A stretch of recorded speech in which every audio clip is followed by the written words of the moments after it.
वरधीष्म विश्ववंदिता शहासनो शिवशेषा मुद्रा भद्राय राजते.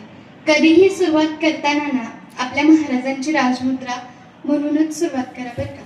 आणि ही जी राजमुद्रा आहे ना, या जरी 4 ओळी जरी असल्या ना तरी त्यात छत्रपती शिवाजी महाराजांचा उल्लेख केला जातो.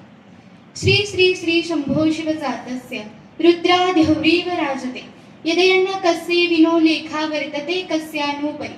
ही देखील एक राजमुद्राच आहे, परंतु ती धर्मवीर छत्रपती श्री संभाजी महाराजांची आहे.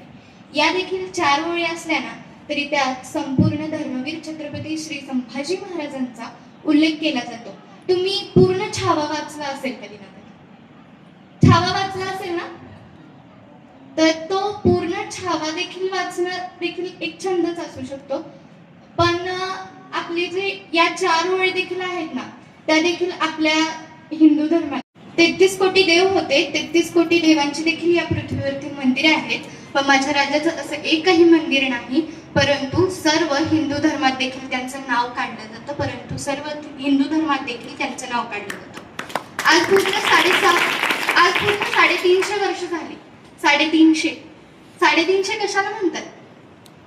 2 वर्षाचा जरी एखाद्या बालकाचा किंवा एखाद्या व्यक्तीचा मृत्यू झाला तरी देखील त्याला 2 वर्षात लेखले ओळखलं जातं. परंतु त्यांचा मृत्यू होऊन 3.5 वर्ष झाले, मग तरीही देखील त्यांना आज ओळखलं जातं.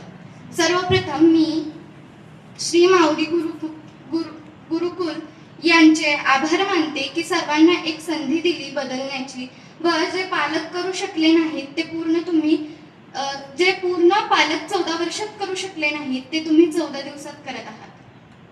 14 दिवस म्हणजे अजून पूर्ण झालेले नाहीत की तो सुविचार आहे ना, ज्ञान तेथे मान.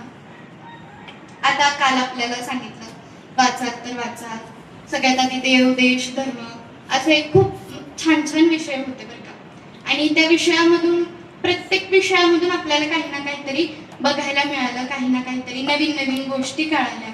आणि अशा नवीन नवीन गोष्टी कुठे देखील कळत नाहीत बरं, कुठे देखील कळत नाही.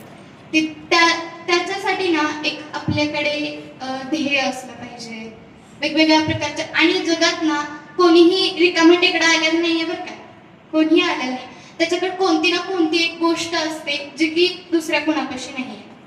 मग ती एखाद्या व्यक्तीकडे अभ्यासाची जरी क्षमता नसेल तरी त्याच्याकडे वेगवेगळ्या प्रकारच्या क्षमता असतात जे की ते बाकी कोणापाशी नसतात. आणि असं म्हणतात की जगात कोणीही आलाय ना तो फक्त आणि फक्त उपयोगासाठीच आलेला आहे, कारण देवाने त्याला कोणत्या